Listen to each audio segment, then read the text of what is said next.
¿Qué onda, chaparritos? En el capítulo anterior nos dimos a la tarea de encontrar 3 gemas del infinito en la historia de la modernidad, en la historia del hombre. ¿Cómo fue que el hombre hizo para sí esas singularidades que supuestamente los cómics constituyen aspectos fundamentales del universo? El día de hoy nos aventuraremos a explicar por qué es que el sujeto de la modernidad tiene para sí mismo la poderosa gema de la realidad. Esa gema que le dio la capacidad a Thanos de, por ejemplo, mostrarle a Doctor Strange cómo era la realidad de su planeta o planetoide, que es Titán, la luna de Saturno, antes de que fuera devastada por su civilización.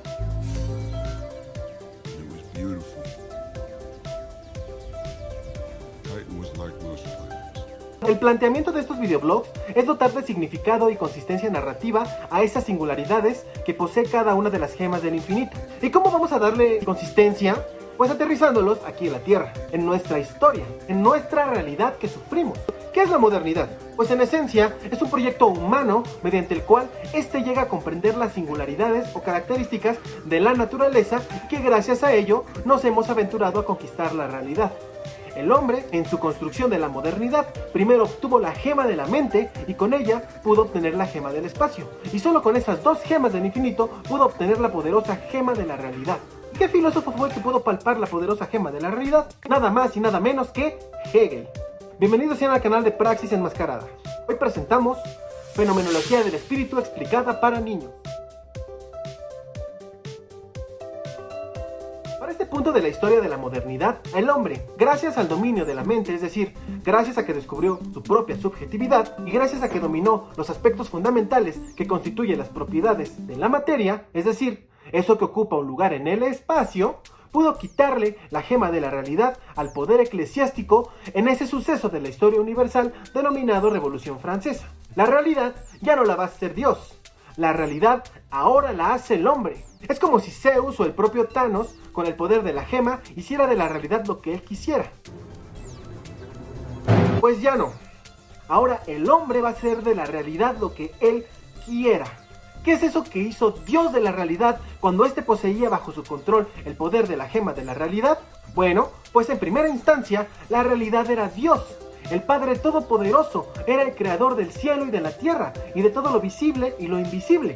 Hizo todo en 7 días, y en una de esas hace al hombre a su imagen y semejanza, y lo pone en la tierra para que éste la domine. Y después de su costilla le hace una mujer para que éste no esté solito. Sin embargo, un día el hombre come del fruto prohibido, desobedeciendo a Dios. El hombre se vuelve pecador, es expulsado del paraíso y es condenado a sufrir toda su vida.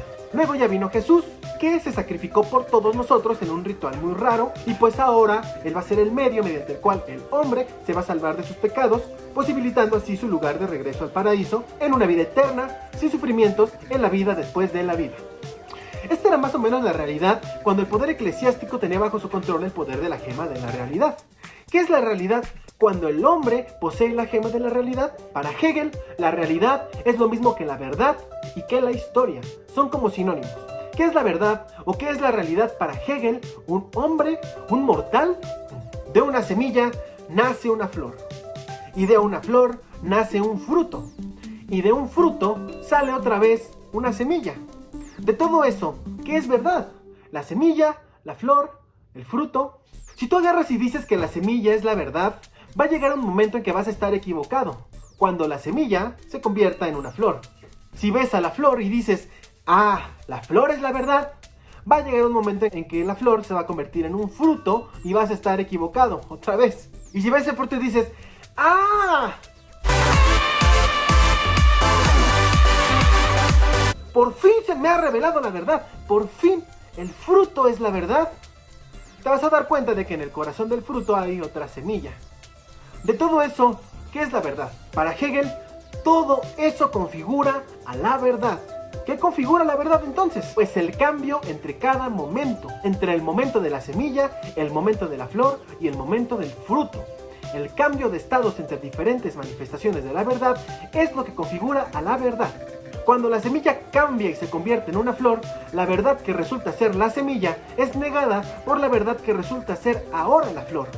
Cada momento rechaza la anterior, cada momento denuncia la falsedad de la verdad y cada momento es partícipe dentro de la fórmula de la verdad. Dentro de toda esta fórmula es fundamental entender que entonces la verdad no es algo que se afirme, así como estamos acostumbrados a pensar. Y quizá como conocimiento tridimensional y estático, la verdad pues sí sea algo que se afirme.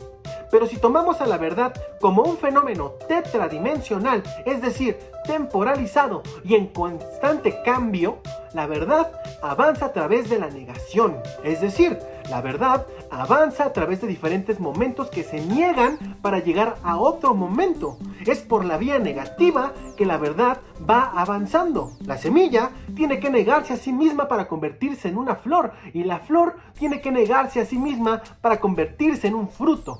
Sin embargo, no sabemos si una semilla tiene conciencia de sí misma o no, como para decir que se está negando a sí misma al convertirse en una flor, y posteriormente en un fruto. No sabemos qué están pensando las semillas. Lo único que sabemos de las semillas, y en general de todas las formas de vida que hay en nuestro conocimiento, es que una semilla lucha por convertirse en una flor, y una flor lucha por sacar algún fruto. Gracias a esa energía que tiene la vida misma, que la lleva a seguirse expandiendo y a seguir creciendo por el espacio. Sin embargo, quienes sí sabemos que tenemos conciencia para constituirnos como algo, o como para negar eso en lo que se está constituyendo el otro, o como para negar eso en lo que nos están constituyendo los otros, somos nosotros los seres humanos. Además de que el objetivo es revelar la historia del hombre escrita por el hombre, no de la historia de las flores escrita por el hombre, aunque tenga la seguridad de que el libro de la fenomenología del espíritu de Hegel sí que fue de gran ayuda como base del saber absoluto en el establecimiento de las altas ciencias de la biología y en general de todas las ciencias. Para comenzar a hacer una historia humana, hay que entender qué es el humano en primera instancia. Y en primera instancia, el ser humano es un animal. No es hijo de Dios a su imagen y semejanza. Es un animal, hijo de la naturaleza y de la vida. Acuérdense de que la naturaleza, en términos kantianos, nunca vamos a saber propiamente qué es. El noumeno kantiano, recuérdenlo. Sin embargo, lo que sí podemos saber es que los animales, como componentes de la naturaleza, van a buscar satisfacer sus deseos. Así como la semilla, en su deseo de convertirse en una flor, va a ser para sí los nutrientes de la tierra, la energía del sol y el agua, un animal va a ser para sí los recursos que necesita para vivir. En síntesis, un animal desea cosas, y esas cosas que desea, al obtenerlas, pues generalmente se las come. Ahora, ¿qué desea ese animal que se ha constituido a sí mismo como ser humano, porque tiene conciencia de sí mismo y tiene conciencia de sus semejantes? Pues como animal también desea cosas. También tenemos hambre, sed y necesidad de seguridad, y buscamos satisfacer esos deseos. Pero lo que nos hace diferentes a los demás animales es que el hombre no solo desea cosas naturales, no solo desea materia, no solo desea apagar su hambre y su sed, no solo desea estar seguro en el ambiente hostil que es la tierra. El deseo humano desea deseos. Desea tanto deseos de los animales como los deseos de sus semejantes, seres humanos. El hombre está con sus animalitos y desea que deseen estar con él, que les sirvan. Y el humano está con sus semejantes y desea que sus semejantes, que sus iguales, lo reconozcan. Desea que el deseo de sus semejantes sea reconocer en primera instancia al otro como ser humano y en segunda instancia que ese otro semejante lo reconozca como su superior, que se le someta. Aquí es importante aclarar que el hombre, a diferencia de los demás seres de la naturaleza, que recuerden, están sujetos al noumeno kantiano, el hombre idealmente sí vamos a saber qué es. El hombre, independientemente de que nuestra parte animal no sepamos qué es en realidad, el hombre es conciencia. El hombre es consciente. Y para el hombre, la conciencia va a ser igual al deseo. Entonces, ya determinando que el hombre es igual a su conciencia y que su conciencia es igual al deseo, ¿cuál es el inicio de la historia humana que es igual a la realidad y a la verdad? La historia humana, en lugar de Dios creando a Adán, va a ser de dos animales que experimentan el fenómeno de la conciencia. Dos animales semejantes conscientes que se encontraron a sí mismos y lo primero que hicieron fue reconocerse como semejantes y decir, nosotros vamos a ser seres humanos. Y así se diferencian de los demás animales. Tú y yo, nosotros somos seres humanos, porque vivimos en una sociedad llena de seres humanos que nos reafirman constantemente lo que somos. El origen de la historia humana es el origen de las relaciones humanas. ¿Qué pasa después? Pues después, por alguna razón, el humano siempre tiene en su conciencia el deseo de ser reconocido como superior por los otros. Y estos primeros dos humanos, en su afán de ser reconocidos como superiores mutuamente, pues establecieron una violenta lucha. Una lucha a muerte. ¿Qué significaba? Que ambos sujetos iban a demostrar su superioridad llevando al extremo de la muerte su lucha de conciencias, su lucha de deseos por ser reconocidos por el otro. Y esta lucha es muy importante porque se puede concluir de dos formas. La primera forma es que uno de los sujetos asesine a su semejante. Esto sería una catástrofe porque un sujeto solito no tiene con quién establecerse como ser humano. Pero como todos estamos aquí en la Tierra siendo seres humanos, la historia concluyó de la siguiente forma. En la lucha, cuando uno de los sujetos vio cerca de sí su muerte, ¿qué creen? Su miedo a la muerte fue más grande que su deseo de ser reconocido por su semejante. Y, en consecuencia, para el otro sujeto, su deseo de ser reconocido por su semejante fue más grande que su miedo a la muerte. Porque debemos reconocer que, como seres humanos finitos, pues le tememos a esa nada que significa la muerte. Entonces, la lucha concluye con un sujeto que se erige como el triunfador del enfrentamiento y con otro sujeto que por miedo a morir se dejó someter. El que triunfa es constituido por el otro como amo y el que se somete es constituido por el otro como esclavo. El esclavo, en lugar de satisfacer sus deseos, va a dedicar su vida a satisfacer los deseos de su amo. Y el amo o los amos son los sujetos que tienen satisfechos sus deseos primero. El esclavo es quien satisface sus deseos pues después, si su amo se lo permite. Entonces, el primer momento de la historia humana es el establecimiento de amos y esclavos. ¿Qué pasa después? Pues el amo se va a dar cuenta de que está siendo reconocido por alguien que dejó a un lado su deseo, su conciencia, aquello que lo llevó a ser constituido como ser humano en primera instancia por su miedo a la muerte. El amo se va a dar cuenta de que está siendo reconocido por un sujeto inferior, por un sujeto patético que le teme a la muerte, por un mero esclavo. ¿Y qué pasa con el esclavo? Pues el esclavo trabaja para el amo. Mientras que el amo se encuentra paralizado en el ocio y en el goce, el esclavo se encuentra movilizado. Para nada se encuentra paralizado. El esclavo, que sigue siendo un ser humano y un animal que busca satisfacer sus deseos, está buscando la forma más productiva de satisfacer los deseos de su amo. El amo se convierte en un sujeto pasivo, es decir, en un objeto, y el esclavo se convierte en un sujeto activo. Porque quien construye las pirámides, quien erige los inmensos rascacielos de nuestra modernidad, quien usa el lenguaje, es el esclavo. Quien desarrolla las ciencias y las técnicas, la arquitectura, las ingenierías, las artes, es el sujeto activo de la historia. Es el esclavo. Quien va a morir a las guerras son los esclavos. Y es el sufrimiento de los esclavos lo que causa indignación ante las injusticias del mundo. El esclavo es quien tiene una relación creativa con la materia. Y es por eso por lo que el esclavo es el constructor de la cultura. Si hay algo en este mundo, si hay una modernidad o si hay una posmodernidad, es gracias al trabajo del esclavo. Si hay una historia, es gracias al esclavo. La humanidad es algo de lo que deberían estar orgullosos los esclavos. ¿Y el amo? Bueno, pues el amo se convierte en un objeto del esclavo, del sujeto que está construyendo la realidad a su imagen y semejanza. Mientras al amo le son satisfechos sus deseos de ser enterrado, él y todas sus cosas en una titánica pirámide, o mientras le son satisfechos sus deseos de comer el más exquisito manjar o el vino más embriagador, el esclavo desarrolla las técnicas de arquitectura y las técnicas de gastronomía.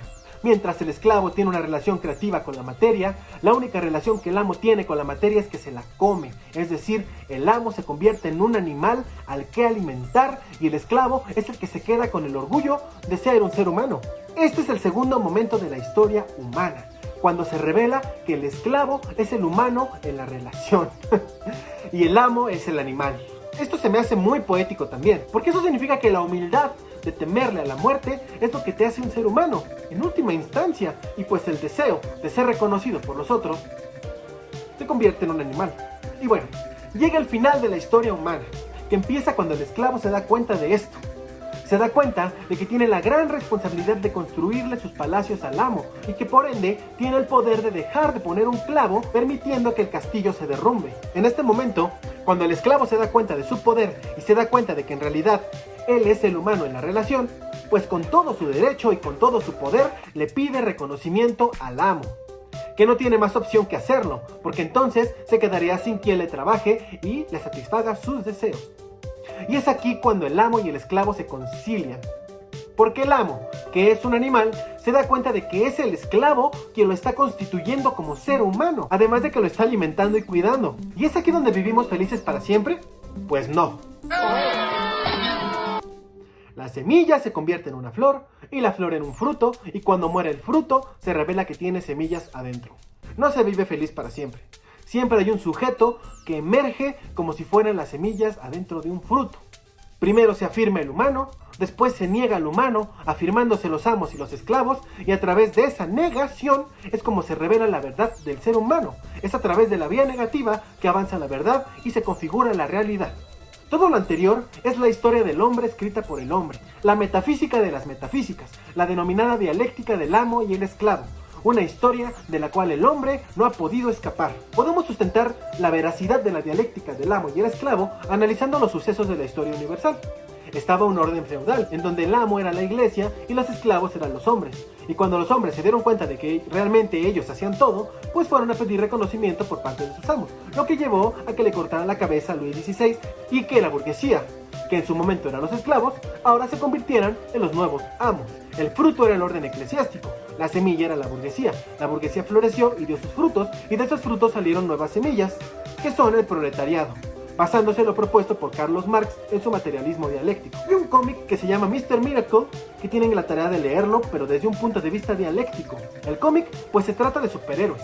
El sujeto dialéctico es el superhéroe, pero como es un cómic de DC, pues los superhéroes van a ser dioses, o nuevos dioses. Mr. Miracle y Big Barda, los personajes principales de esta historia, son hijos de dioses y se encuentran peleando una guerra de milenios de años de antigüedad. En la vida real, todos nos podemos encontrar como sujetos dentro de esa fórmula de la dialéctica del amo y el esclavo, porque en primera instancia todos deseamos cosas, y porque en la búsqueda por la satisfacción de esos deseos, primero vamos a satisfacer los deseos de otra persona, ya sea a través de que le vendamos algo o le brindemos un servicio, o a través del empleo, en donde va a ser el patrón, el sujeto, que va a tener satisfechos sus deseos primero. Y va a haber miedo a la muerte, porque me pregunto, ¿por qué si tenemos hambre no vamos a quitarle el pan al panadero? Pues por miedo a la lucha por ese pan, que muy probablemente termine en la muerte o en la privación del valor más alto de nuestra sociedad occidental, que es la libertad. Y en términos generales, las masas sociales, los estados, los países y bloques económicos van a buscar acuerdos y contratos comerciales para intercambiar recursos y así evitar la lucha a muerte. Aunque en términos generales también, pues también hay guerras militares y comerciales en donde el deseo de ser reconocidos por el otro es más grande que su miedo a la muerte, o el miedo a la muerte de sus pobladores.